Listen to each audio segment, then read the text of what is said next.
What's good, YouTube? It's your boy Blade, and we're back, quote unquote, with a different reaction. I know we're doing the Spongebob marathon, but this new video dropped yesterday, and it's Spongebob related. But this time we're doing the most disturbing crimes in the Spongebob Squarepants community. That's right. Modness and the bodness in Spongebob community.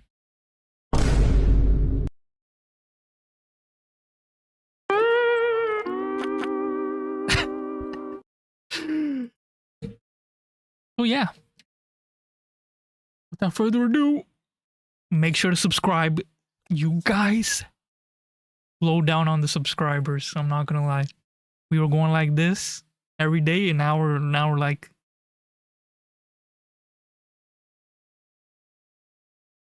we were going like this, but now we're just going like, we are at 365 subs. Each day we're getting closer, you know the saying, the bad saying, when you see something so horrible on the internet and then you say like, every day we stray further from God. This is not the case. Every day you get closer to the goal. I don't know what I'm trying to say, but we getting closer, but we can push it.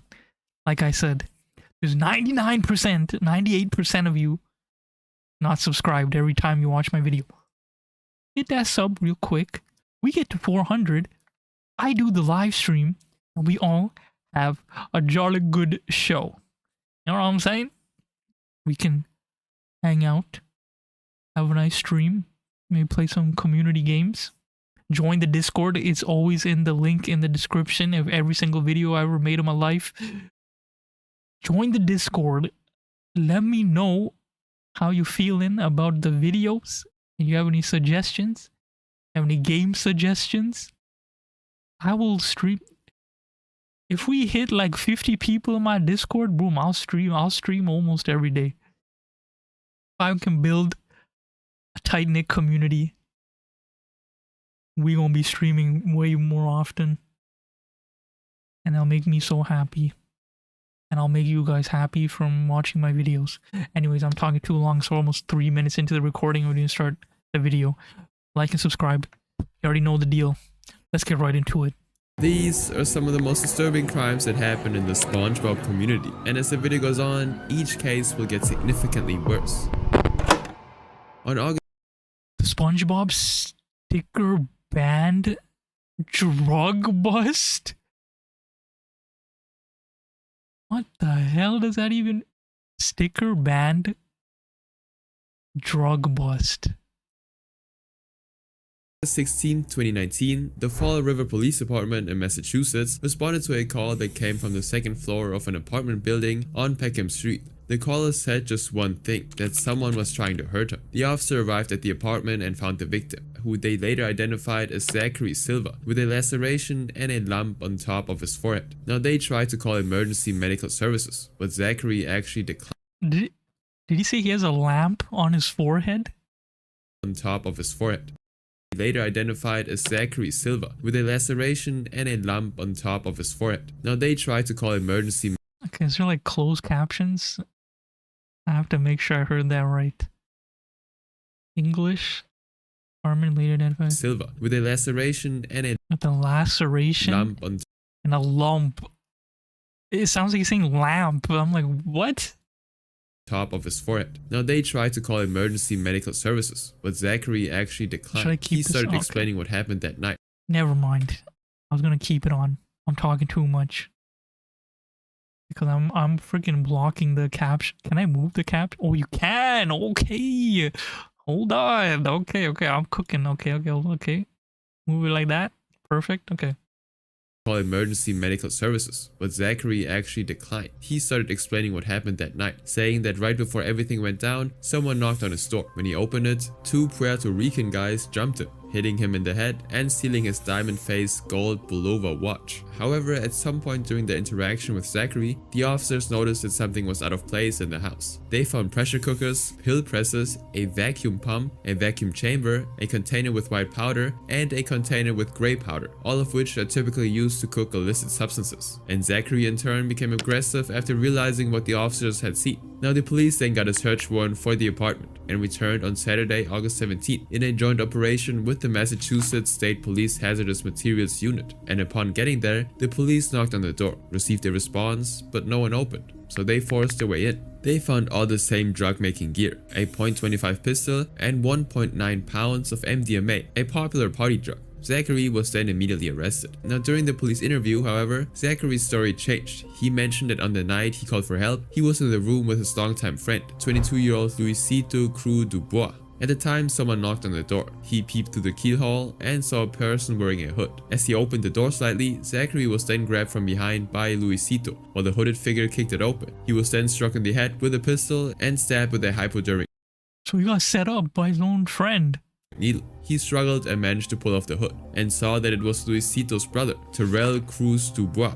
It's not clear what happened afterwards, but once the interview was over, the police obtained a search warrant to search for the firearm and the clothes in Luisito's and Terrell's home at 603 Slade Street, and when they got there, they met and arrested Terrell, who was wearing Zachary's gold Bulova watch. But Luisito wasn't home. Now Terrell was then charged with firearm and masked robbery, home invasion, assault and battery, and possession of ammunition. But as for Luisito, he was added to the list of most wanted fugitives. Then on August 27th, Detective Derek Beaulieu of the Major Crimes Division received a tip about his whereabouts, and acting on the information, they went to his home on Rosalita Street and found Luisito hiding under a bed. He was then placed under arrest, and at which point he was found in possession of 1.9 ounces of MDMA in the shape of characters from the Spongebob Squarepants series. Then there it is. That's what I was waiting for.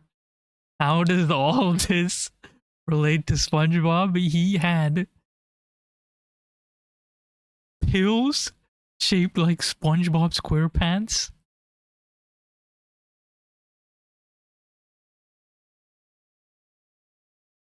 Oh my god, someone got freaking SpongeBob candy for Halloween and it's freaking drugs. Such as Patrick Star and Squidward tentacles. The shape of the pills made the officers worry about the safety of kids, who could mistake them for candy. With Halloween approaching and kids about to go trick-or-treating, they knew that these illegal drugs could accidentally or intentionally be distributed to kids by bad actors. So on August 28th, the Fall River Police Department issued a widespread warning against SpongeBob-looking MDMA drugs. Police say they found this MDMA, also known as ecstasy, while arresting a suspect. As you can tell, the drugs are shaped like SpongeBob characters. Yo, low-key, that could be some fire cereal. You know, like Lucky Charms. Like, yo, all these are like the sugary things, and then you get the generic cereal pieces. You mix those two together, it's fire cereal. I'm joking. I'll probably die, bro, eating a bowl of this.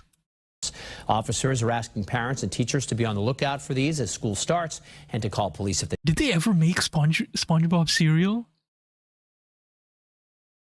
I don't think so. I don't think I ever seen that. Yo, bro, these guys aren't thinking, man. How are you not making cereal? I think they had like collabs with like snacks. I know that. They really didn't make a SpongeBob cereal? see anything suspicious. Luisito was then charged with firearm and mass robbery, home invasion, assault, and battery, possession of drugs, as well as possession with intent to distribute. However, it would seem like this wasn't the end of SpongeBob's involvement with narcotics, since 4 years later, a similar SpongeBob-inspired substance packaging turned up across the Atlantic. A few days before January 2023, police in Gulf Fort Leeds had flagged a vehicle they suspected was connected to a local drug operation, though they didn't publicly disclose how they got this information. So on January 3rd, 2023, the officers stationed themselves by the A1 motorway near Garforth, West Yorkshire, one of Britain's major highway routes. On January 23rd, 2023, police in Garforth, Leeds stopped a car with... Yo, is this freaking... What's this? Gamer from Mars? Sounds like his voice. which they suspected to be operated by a dealer. It is him. of illegal substances. As soon as the car pulled over, the search began, and it didn't take long for the officers to find stacks of cash hidden in a secret compartment in the back seat. But when they questioned the driver about it, who I'll be calling Matt, he couldn't explain where it came from, and because he had no legitimate story for the money, they arrested him on the spot, suspecting the cash came from dealing drugs. And with Matt now in custody, investigators took over and worked to uncover any addresses or properties connected to the local drug operation, and every lead pointed to the same house, a house located in Moorside Road, Dricklington, Leeds. The authorities moved swiftly to search the house, and once they arrived at the property, they met a man I'll call Flynn, who led them into the house and stood back as they searched the place. And in the course of the search, they found even more money stacked away. But there was one discovery that truly stood out. The officers found a large amount of cannabis wrapped in bundles bearing stickers of Spongebob Squarepants characters, and so Flynn was then placed under arrest as well. And by the following day, on January 4th, 2023, the Yorkshire Post reported the bust to the public, detailing the unusual discovery. However, both Flynn and Matt were released while the public continued gathering evidence against them. The Spongebob branding in Leeds was on the drugs. In the next case, however, it was on the suspect, and his neighbors paid the price for it. We kept getting reports of kind of the same MO where the door was kicked in, and this stuff is taken is very similar, you know, TVs, electronics, and stuff like that. What is this title? The SpongeBob Shorts Burglar. So you're telling me the burglar was wearing SpongeBob shorts? It was July 2022 on Jackson Avenue. And this is all recent, like that one was 2023, the first one was like 2019, now we have 2022.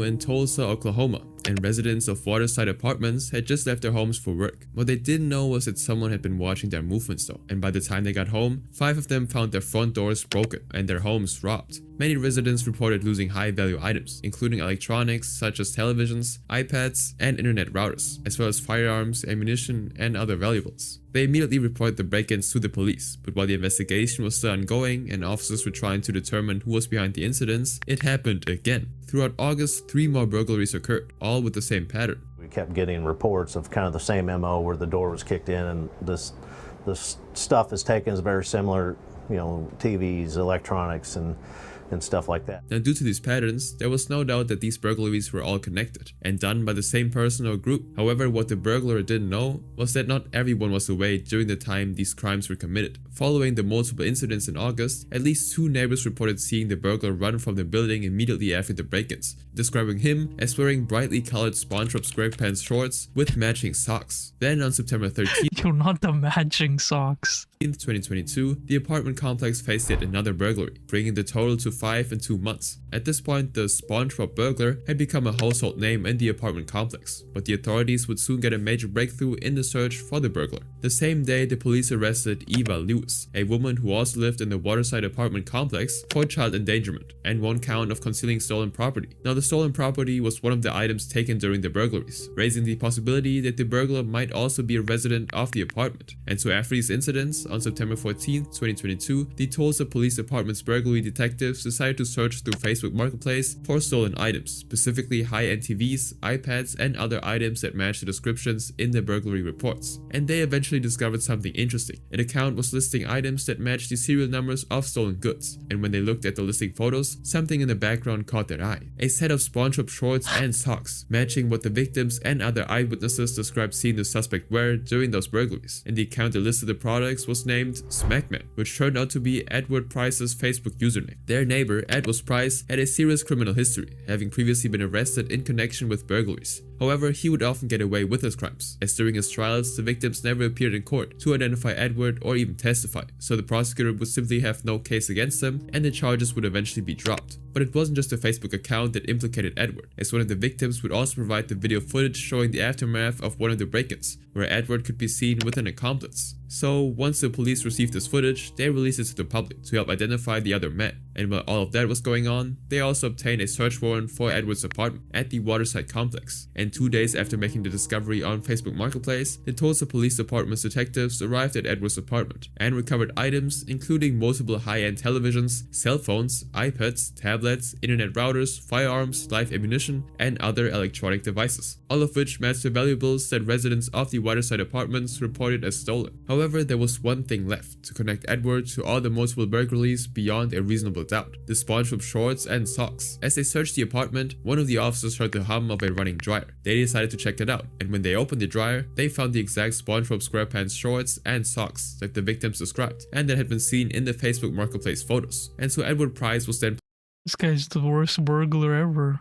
Like, why would you want to have a uniform to do all your burglary and then keep it? You should have just dashed it away right away.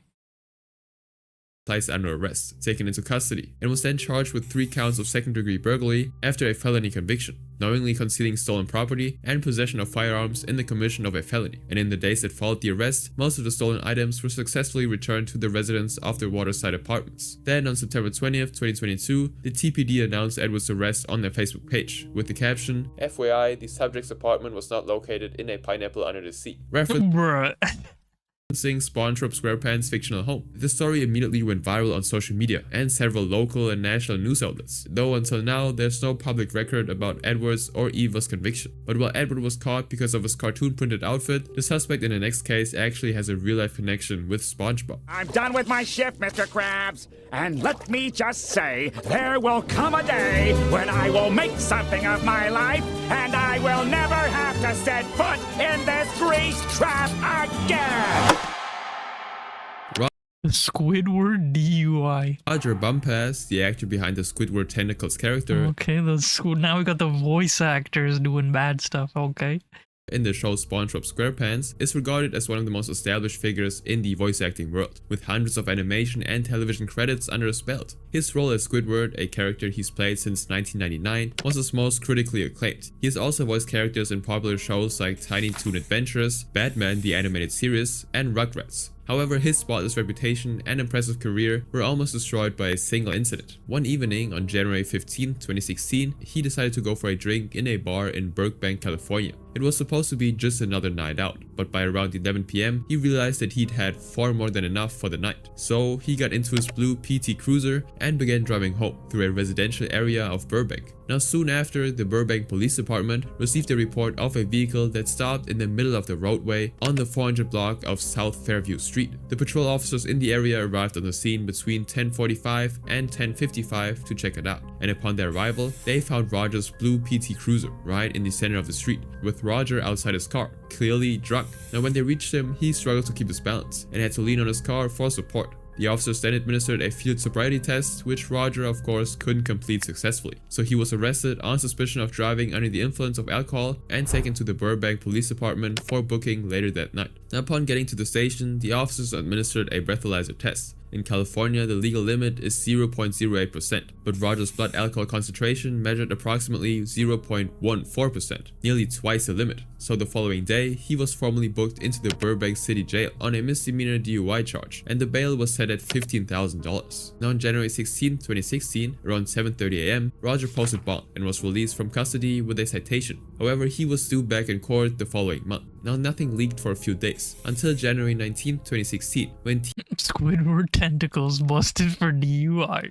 TMZ broke the story. Major news outlets, including ABC7 and CBS, then picked up the story within hours of TMZ's report, and Burbank police spokesman Sergeant Claudio Losaco confirmed the arrest to the media. Squidward Tentacles was a short-tempered, impatient, and bitter character who also despised his 2 neighbors, SpongeBob and Patrick. So media coverage actually particularly linked Squidward's usually irritated character to the actor's real-life DUI arrest. And as soon as the arrest photo of Roger circulated online, it was commonly paired with memes and jokes referencing Squidward's personality. Some said that he was tired of Bikini Bottom, while others joked about his frustration at his 2 neighbors pushing him to the brink. Now, public reaction on social media was mixed with disappointment and dark humor, with many users joking that Squidward had finally had enough. After all, Roger himself did say that the reason Squidward was fun to voice was because of his sarcasm and his frustration. However, Roger's account of what happened that night differed from the officer's claims. When interviewed later, Roger actually claimed that he wasn't leaning against his car and that the police found him because they were tailing him and not because they received a report. He also claimed that his car was not parked in the middle of the street. Instead, the cops pulled him over to ask him if he'd been drinking, which he then confirmed.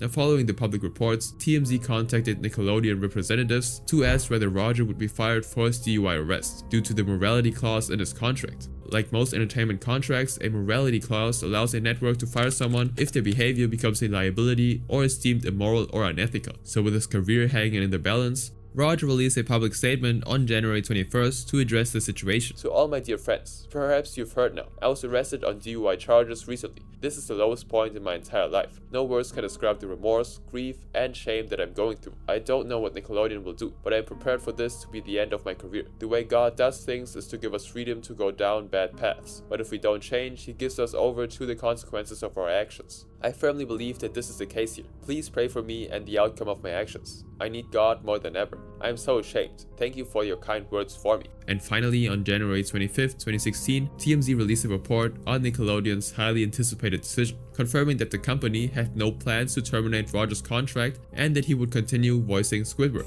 Damn. It turned out that the network did not consider the arrest a violation of the morality clause, and since there was no evidence that there were any accidents, injuries, or property damage during the incident, Roger remained the voice of Squidward tentacles. For Roger, the 2016 arrest ended up being not a big deal to his professional career, but in this next case, the victim lost pretty much everything. Hello? The SpongeBob basketball legend shooting. What? The DC streetball community had grown to become a high-level competitive area with an intense basketball culture. In this community, Andrew Washington built a solid life for himself. He was born and raised in the city where he lived with his hardworking single mother. As a teen, he was famous for his ultra-defensive and physical style of play. He was just a physical guy. I mean, he could really score, really talented, really athletic. And you knew if he was out there, he's a trash talker. And you knew if he was out there, it's going to be a really long night. From 2004 to 2006, Andrew competed for the University of Delaware, playing in many different tournaments both locally and overseas. And he continued to earn his place as a legend in the DC streetball ecosystem, a fast-paced version of basketball, typically played outdoors and with less formal structure and rules. He appeared in high-profile summer and playground leagues, including the Goodman League, one of DC's most prestigious summer basketball leagues. Now, he won the $10,000 Fight Ball 02, a one-on-one basketball competition qualifier tournament in New York City against 8 other competitors. And he would even go on to win a highly competitive final against Leandro de Lima, with the scoreline finishing 6-5. His win qualified him to play in the $100,000 Fight Ball 03 NYC Final Championship in March 2016. And from then on, Andrew built a reputation in the streetball community, especially in the Goodman League at Berry Farms, and was widely regarded as a living legend. Now, in his early 20s, because of his distinctly recognizable pointy chin, Miles Rawls, the Goodman League's commissioner, gave him the nickname Needle Chin. However, that name didn't do justice to Andrew's appearance, so Miles started to call him Spongebob instead, and from then on, the nickname stuck, becoming part of his identity and spreading far beyond DC. In 2021, he was even introduced as SpongeBob when he got a chance at being drafted into the Big Three, a 3 versus 3 basketball league. And by 2024, he was already a popular figure in the Washington DC streetball community. Now on Friday, February 9th, 2024, Andrew celebrated his 40th birthday with some of his friends, including his longtime friend, Estep Kyler Jr., a 36-year-old resident of Largo, Maryland. Now early in the morning, Andrew and Estep were sitting in a parked car in the 2400 block of Iverson Street in Temple Hills, when a verbal argument suddenly turned violent. Now while no one knew exactly what was said, the fight quickly escalated from words to a brutal physical struggle. And so at approximately 4:05 AM, Prince George's County Police received a call about a shooting on Iverson Street, and when the officers arrived at the scene and was searching the area, they found Estep outside of the 2300 block of Iverson Street.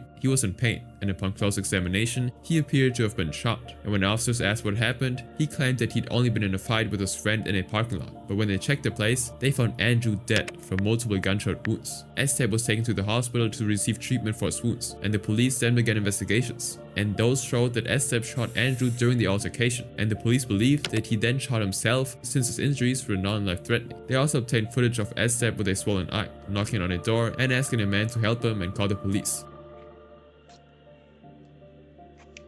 Hello? Yeah. Can you please help me, man? What's up? You call 911, the police, please, man. And in the footage, it is unclear whether he'd already shot himself. The police arrested Estep while he was still in the hospital, charging him with first-degree and second-degree murder. They planned to move him straight to the Department of Corrections as soon as the doctors cleared him. Now, Estep Kyler's case has not yet reached a conclusion, as there has been no public report of a court ruling. But while Andrew wore his SpongeBob tag proudly, the name had a more violent reaction in the next story. Roberts. The SpongeBob insult.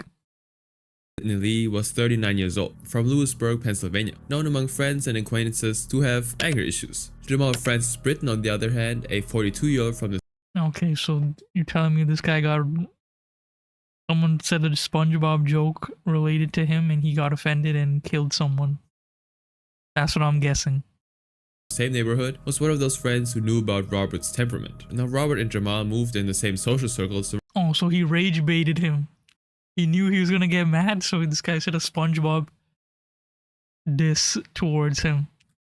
Around Lewisburg and Sealton, off meeting up at a friend's apartment to drink and hang out. Saturday, July 16, 2016 was no different. Jamal and Robert, along with their social group, were at Keisha Jacobs' apartment in Century Village in Buffalo Township. Keisha was the mother of Jamal's son, and the group socialized into the early morning hours of July 17. But as everybody got drunk, the atmosphere grew tense, and soon Jamal became annoying, according to the witnesses present, although the exact things he did were never mentioned. And when others could no longer take his behavior, he was asked to leave. In the ensuing argument, Robert insulted And Lee had told him he looked like SpongeBob. What does that even mean? How do you even... How do you even... Like, what? Calling him a square? Oof. I don't know. If someone were to make fun of me and say I look like SpongeBob, I'd be like, okay. You got me. You got me. I look like SpongeBob. What am I, yellow? Got holes on my face? I'm a square? What's the diss? saying he looked like Spongebob Squarepants. And that comparison hit a nerve, and Jamal snapped, repeatedly demanding He's like, what the? You say to me? I'm gonna make you look like SpongeBob and put holes in your face. Bang.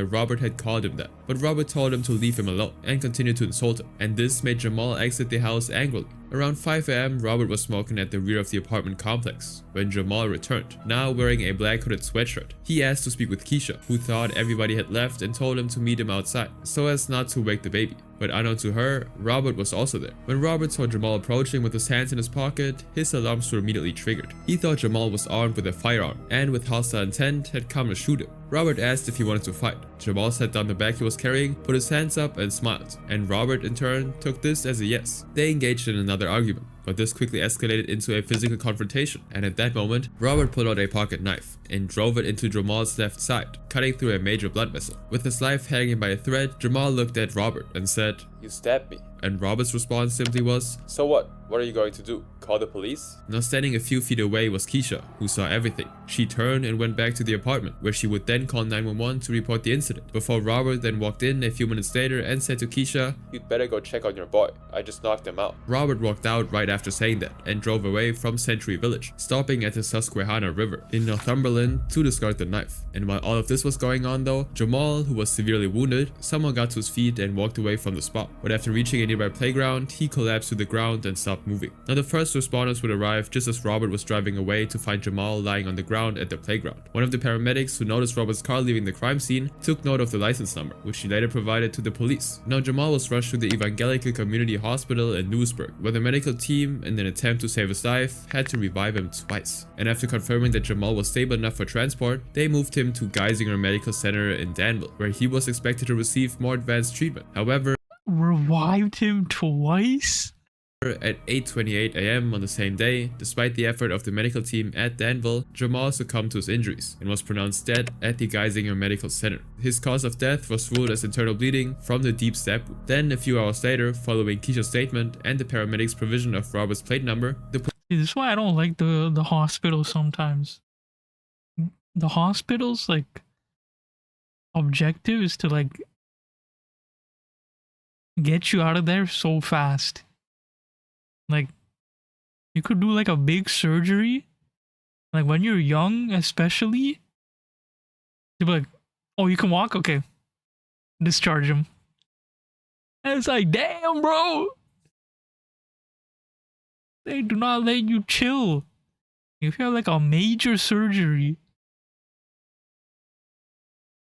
they'll literally be like, yeah, you're young. Yo, boom, get up, walk. Oh, you're walking? Okay, boom. Go back home. Goodbye. I'm like, damn. The hospitals be like this. This is me in Canada. I'm talking about Canada. I'm not even talking about America. I don't know what goes on in the American hospitals, but in Canada, they literally try to kick you out as fast as possible. Police tracked Robert to his home. And what I was trying to say is that if they didn't just right away transfer him to the new hospital, what if maybe he would have lived if he just stayed at the first hospital? Home in Point Township and placed him under arrest, charging him with a criminal homicide. Robert later confessed to the police in a video recorded statement to killing Jamal in self-defense and throwing the knife into the river. He was then transported to the Union County Prison where he was held without bail while awaiting trial. Now in the investigation that followed, the police obtained security footage and witness testimony from Keisha, but couldn't actually recover the knife used to pierce Jamal. Now District Attorney D. Peter Johnson was assigned the case, while Robert was assigned Public Defender Brian Ulmer to represent him. And after examining the facts of the case, the DA offered Robert a plea deal, asking him to plead guilty to involuntary manslaughter and serve 5 to 20 years in prison. But Robert rejected this deal, choosing to go to trial instead. His argument was that he acted in self-defense, since he had interpreted Jamal's appearance as threatening to his life. But about a year later, Robert was found guilty of homicide and tampering with evidence, since he disposed of the knife. He was then sentenced to 18 years and 9 months in state prison for the homicide charge, in addition to a concurrent sentence of 9 months to 2 years for tampering with evidence. However, he was credited with having already served 1 year and 15 days while awaiting trial. Even today, Robert insists he acted in self-defense. However, the only thing the victim in our next story did was sit on the couch and watch cartoons. Don't tell me this is a child. He doesn't say anything else to me. I'm like, Armani, you okay, Armani? He doesn't say anything. He doesn't respond to me. Armani Clark. The living room tragedy. Oh no, not a kid. Oh God, I feel a sneeze. Feel a sneeze coming. No. Okay, it went away. Did he have like a seizure or something? Like,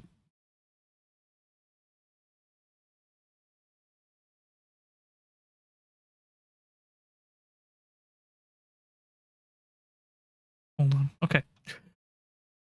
How could he? Okay, let's see what happened.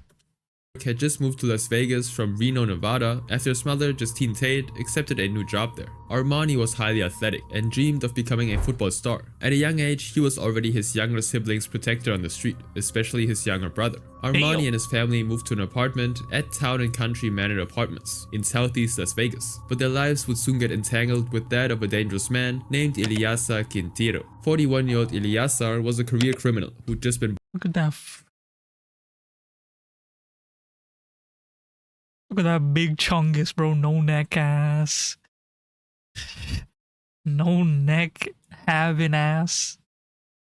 busted for over 500 fentanyl pills only weeks before Armani's family moved to Las Vegas. Because his record banned him from owning weapons, he was quickly arrested again for having a gun and scheduled for sentencing on March 8, 2023. Around this time, Eleazar was living next door to Armani's family, not as a legal tenant, but crashing in an apartment he was subletting from a friend, we'll call him Manny. On Tuesday, March 7, 2023, Eleazar was spending time with his friends in his apartment. At some point in the early evening, he got up and retrieved a rifle from his bedroom, shouldered it, and put it towards the south wall. What he didn't know was that on the other side of the south wall, Armani was sitting quietly on the couch with his younger brother, Honor, watching an episode of Spongebob Squarepants on television. And right before 6 p.m, Eleazar delivered a famous line by Al Pacino's character, Tony. No way did this guy say hello to my little friend and just blasted the wall. Montana from the 1983 film Scarface, saying, "Say hello to my little friend," and then fired indiscriminately at the south wall of his apartment. Now, Eleazar appeared to be in shock the moment the firearm went off. According to one of his friends, his reaction suggested that he may not have intended to fire it, but the weapon already went off, and it ripped through the apartment wall that separated Eleazar's unit from the Tate family's apartment, and it struck Armani in the head, then shattered, sending fragments into Honor's leg. In another room, Justine was catching up with other family members, and the moment they heard the sound of the gunshot, they immediately rushed out of the room and ran into the living room to check on the boys, and when they entered the room, they were greeted by chaos. Honor cried out softly and twisted his leg because it hurt so much, and when they turned towards Armani, there was only cold and silence. My baby got shot in his head. Meanwhile, in the other room, Eliazar's friends became agitated as they heard screaming from their neighbor's apartment. They immediately knew that the bullet had hit someone, and engulfed with fear, Eliazar began to pack the rifle into a long black cloth bag. Shortly afterward, one of Armani's parents saw what they described as a heavy-set Hispanic male going out of the neighbor's room. He apparently even asked if the discharged bullet had hit someone, and when they confirmed, he immediately bolted from the scene, taking multiple firearms with him as he escaped. Now, first responders later arrived at the scene, and both Armani and Honor were transported to Sunrise Hospital and medical. Bro, the kid who got shot in the head is not alive. You can't. It's like a God-given miracle if he's alive. Center for emergency treatment. The medical personnel tried all they could to resuscitate Armani, but despite their efforts, the doctor pronounced him dead shortly after arriving at the hospital. On the other hand, Honor's injury was ruled as non-life-threatening, so he's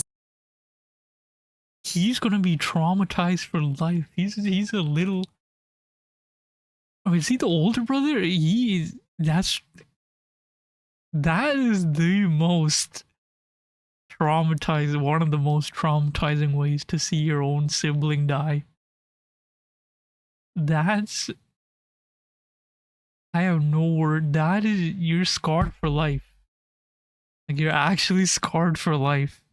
You, as a kid, both are sitting on a couch just watching Spongebob, and then boom, right beside you, your brother's head just blam, blood splatters right onto you.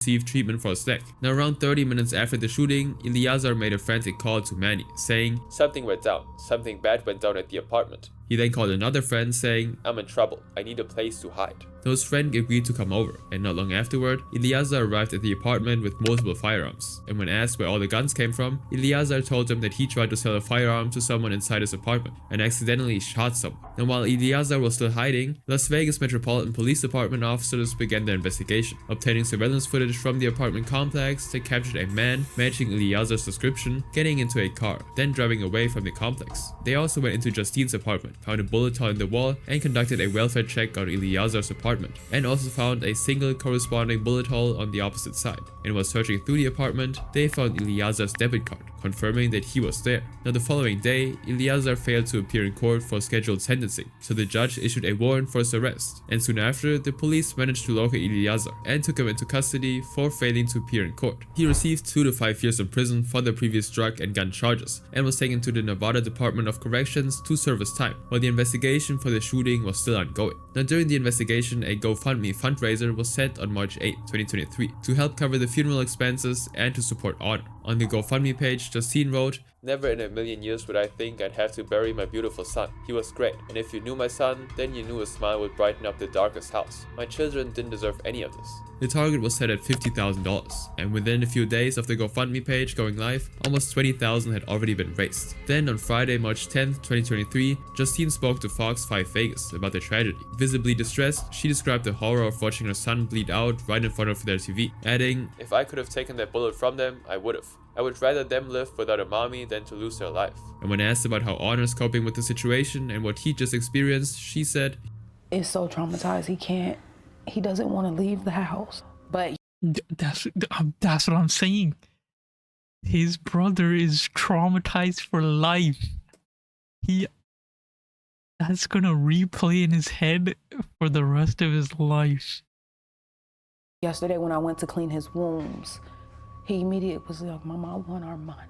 On Tuesday, March 14, 2023, multiple news outlets began reporting on the case, with the story spreading nationally due to the tragic and unique circumstances of Armani getting shot while watching Spongebob Squarepants with his brother. And with the story going national, Clark County Sheriff Kevin McMahill held a press conference to address the case, confirming that the police identified and arrested Eliazar Quintero due to his previous drug and gun charges. The sheriff added, "He's out there showing off with a gun and then pulls the trigger on the gun, killing one of the victims and hospitalizing another. We had done a long time narcotic investigation investigation on him. He concluded that the investigation was ongoing to confirm what the man was doing with the rifle and to find evidence to formally charge him with murder rather than a lesser charge. And a few months later, on Wednesday, October 11th, 2023, the Las Vegas Metropolitan Police Department homicide detectives officially identified the 41-year-old as the shooting suspect. This meant that in addition to his current drug and gun conviction, he would now face an additional homicide charge. In July 2025, more than 2 years after the incident, Ilyasa pleaded guilty to 3 felony counts: involuntary manslaughter, reckless endangerment, and other charges. And so after a lengthy trial, he was sentenced to 6 to 15 years in state prison, which is the maximum possible penalty for an involuntary manslaughter conviction. He would be eligible for parole after serving 6 years, and he was also ordered to serve the sentences consecutively, meaning they would begin only after he'd completed his current sentence for his prior charges. Ilyasa was taken back to Southern Desert Correctional Center, where he was already serving time on prior convictions. Justine left the courthouse still weeping, while the mother in our last story blacked out at the worst possible moment of her life. I don't believe Justine could ever do something like that, because she would always teach Sutton that she is kind, she is beautiful, and she is loved. The SpongeBob hallucination. At the house on Cedar Lake Road, Blake realized that he hadn't seen his big sister Justine or her daughter Sutton in hours. His older brother, Neasley, had just asked where they were, so Blake went back to the property to look for them. And in the shadows, he spotted a blue plastic bin and some black trash bags. And as he got closer, his heart dropped. A human foot was sticking out of one of the bags. He panicked and ran back to find Neasley, but his brother didn't believe him at first. When Neasley finally followed him back and saw the terrifying scene for himself, the reality set in, and they immediately called 911. The year was 2012, and Justine had just been diagnosed with multiple mental health disorders, including bipolar disorder, borderline personality disorder, ADHD, general anxiety, and depression. Over the next decade, managing those conditions would take over her life, and in her struggles, she turned to drugs, developing an addiction to heroin and methamphetamines, which only made her mental health Oh, hell no. worse. Now by 2017, Justine was a single mother to her daughter, Sutton Marie Moser. Left to raise Sutton alone after her father's departure, Justine now faced the burden of managing her declining mental health while taking care of her child. Now before Sutton was born, Justine was on prescribed medication to manage her conditions. But in 2020, she decided to not take her medications anymore, and by September 2021, she'd gone 1 year without them. Now despite having her own apartment in Oscoda Township, Justine and Sutton spent most of her time at the Cedar Lake Road home to be near family. And there, Justine's mother, Elisa, acted as the child's primary caregiver, constantly urging Justine to stay so that she and her 2 brothers could take care of her daughter. She actually agreed, and by September, Justine and Sutton had been staying in the lake house for about a month and a half. However, Justine's heavy use of heroin and methamphetamines had started to tell on her. She experienced severe withdrawal symptoms and went approximately 2 weeks without sleeping, and that was when the hallucinations began. Justine's grip on reality fractured, and she would often get confused about where she was and where she wanted to be. For example, she once fell asleep in a nearby graveyard in Oscoda. Then, on September 16, 2021, 2 days after Sutton's birthday, Justine's brother, Blake, woke up to find Justine in the bathroom doing lines of substances. He looked around and couldn't find Sutton, so he asked Justine about her whereabouts, but she just snapped at him saying, "Mind your own business." He was used to her talking like that, so he left her alone. At around 2:30 p.m, Neasley left the house to go to work. Before he left, he saw Justine and Sutton, and they were both fine. A short while later, Blake saw Justine leave the house to meet a pink car that had stopped at a store across the street, and after spending a few minutes around the car, she returned home, but then left again. Now Blake went out to the beach, and a while later, Justine returned to the house in the evening. She was in the living room with Sutton, watching Spongebob Squarepants. It was at this moment that Justine went into another one of her command hallucinations, where she heard voices in her head that instructed her to do something. According to Justine, Spongebob spoke directly from the TV screen. His voice told her they were going to kill her. Then the cartoon character threatened her life. But there was one way to avoid the catastrophe. SpongeBob told her, "Kill your daughter or face your own death." And this was when the psychosis completely took over. Justine was afraid for her life and felt the only way to live was to carry out the instruction. So, driven by terror and drug-induced psychosis, she went to the kitchen and grabbed a knife. She went back to the living room and attacked Sutton. And after carrying out the crime, Justine blacked out. And when she came back to her senses, she didn't remember what happened. All she saw was that she was standing with a knife over Sutton's lifeless body. And in a state of panic, she wrapped Sutton's body in bedding and then placed her inside a garbage bag. She also took off her blood-stained jeans and black sweatshirt and then threw them inside the trash bag. Afterwards, she placed the bag inside a blue plastic tote and moved it to the back of the Cedar Lake apartment, near a sliding door in the balcony area. She then left the house immediately. At around 10 p.m, Blake returned home and found the house empty. However, he had no reason to think Sutton was missing since it was late. In the early morning hours the following day, Justine went to her apartment in downtown Oscoda and attempted to leave this earth on her own. But even after doing stuff, she somehow managed to survive the attempt. So she had left and began to walk back to her mother's house. Now when Neezy returned from work around 3:30 a.m. on September 17, only Blake was at home, and after realizing neither of them had seen Sutton or Justine for hours, Blake went to the back of the house to look for them, and that was when he found the body. They called 911 immediately, and officers from Oscoda Township Police Department were dispatched to the residence. Officer Gerald Sobolewski arrived at the scene and asked the brothers to direct him to the place where they'd found the foot. And after seeing what they found, he called in emergency medical services to the scene. The officers opened the garage bags and found Sutton's body wrapped in bedding inside.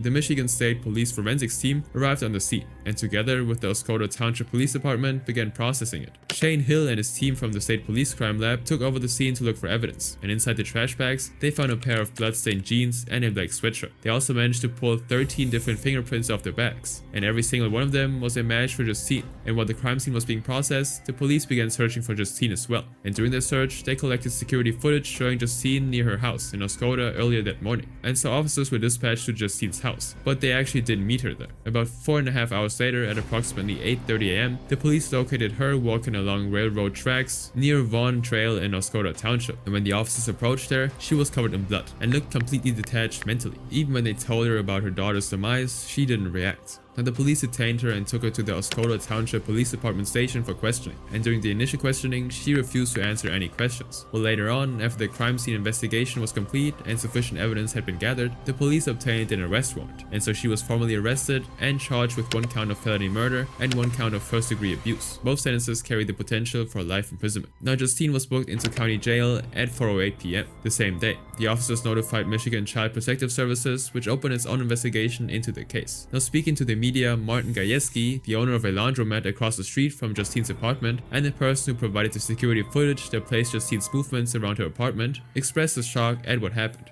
I've been here a long time, and this is the first time I heard something like this since the 70s. She was a customer here. I knew who she was. It shocked me because she didn't seem to be that kind of person. It is unusual to have something like this in a town like this. This is a close-knit community. Now Justine's mother, Elisa, on the other hand, didn't believe her daughter committed the crime. I don't believe Justine could ever do something like that, because she would always teach Sutton that she is kind, she is beautiful, and she is loved. I will be there for Justine no matter what anybody calls me.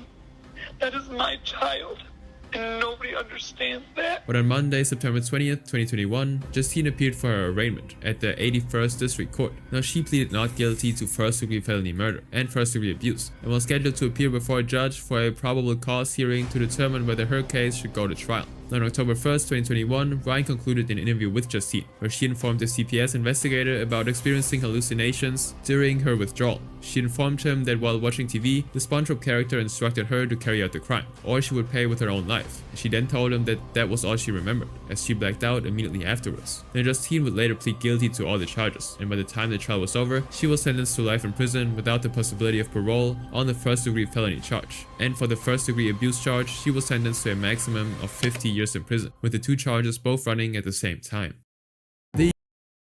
That was something that could have been prevented very easily. Number one, why would you let this girl raise a child when she has that many mental problems? That's number one. As the mother, you should have been like, okay, you gotta stay here forever until you are like mentally stable, and I will take care of your daughter and son. You guys stay here with us until you are mentally stable. Why the hell would you let her live alone with the son and daughter when she's that mentally broken? It could have been prevented if you just let her stay with you as the mother the whole time. You could have prevented this from happening. She really went sicko mode, and then her defensive Spongebob told me to go sicko mode on my own daughter. So I live.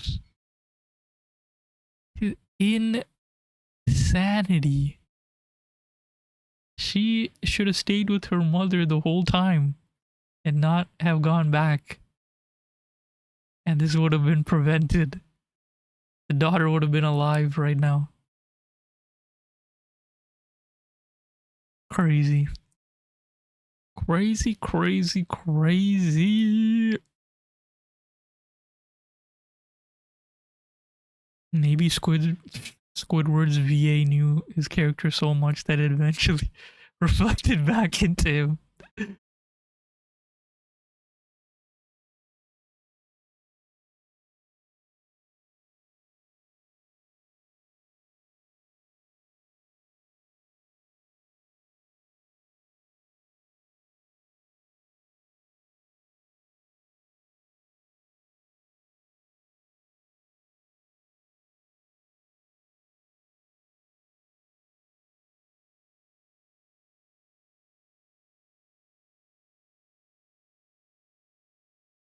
Bro's doing the most disturbing crimes on basically any community at this point.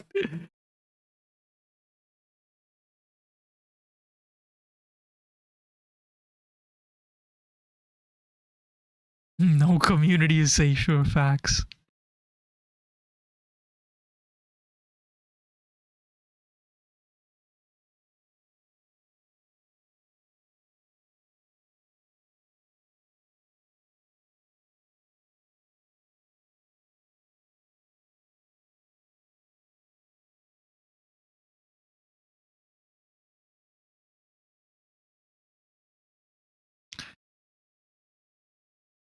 Mental illness, addiction, autism,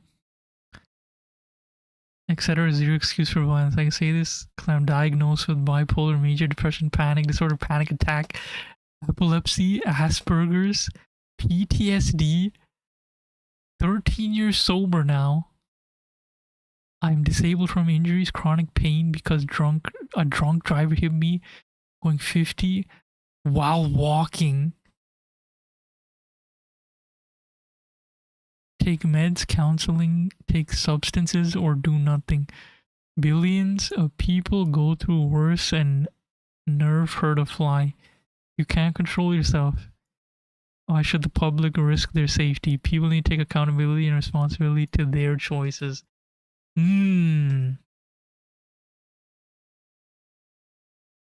Well said. SSJ Thor. Well said.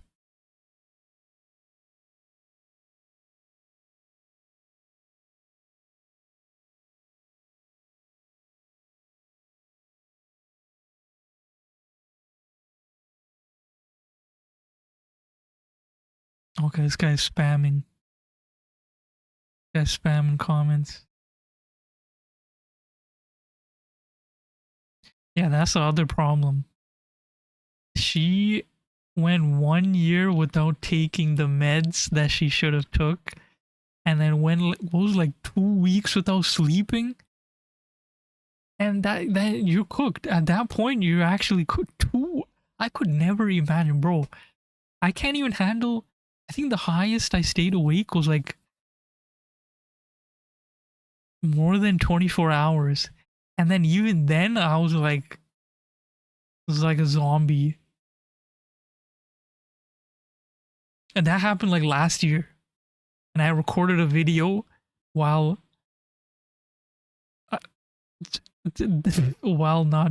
not have slept for more than 24 hours. Because what happened? I was at a party.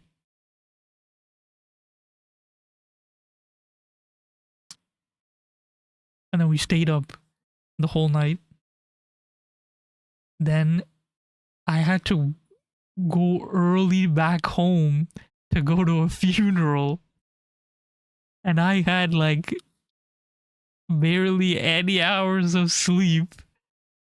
immediately went home, showered, got ready, went to the funeral, stayed there for a good chunk of time, and then came home in like the late afternoon, almost evening at this point, and then recorded. And during the recording, I was literally like, I was playing a game too. I'll never forget that, bro. I was playing a game and I literally just like was just falling asleep while like recording. Anyways, that's I'm just saying that's me with like 24 hours plus no sleep. I can't even imagine 2 weeks. 2 weeks. I'm going mentally insane. Like I can't even imagine 2 weeks without sleeping. I love sleep. So 2 weeks without sleeping is like hell. Anyways, that was the most disturbing crimes in the SpongeBob community. We had some crazy ones, but that last one is just too much. The SpongeBob shorts guy is just hilarious. Other than that, another solid deep dive from your boy Yapmaster. Like and subscribe to his channel. You already know the deal. Like and subscribe to my channel for more reactions. Let me know what you guys thought about these weird crimes. And I will see you in the next SpongeBob theory. Back to the theories, don't worry. I just wanted to put this in because it's SpongeBob related. And I will see you guys in the next video. Peace.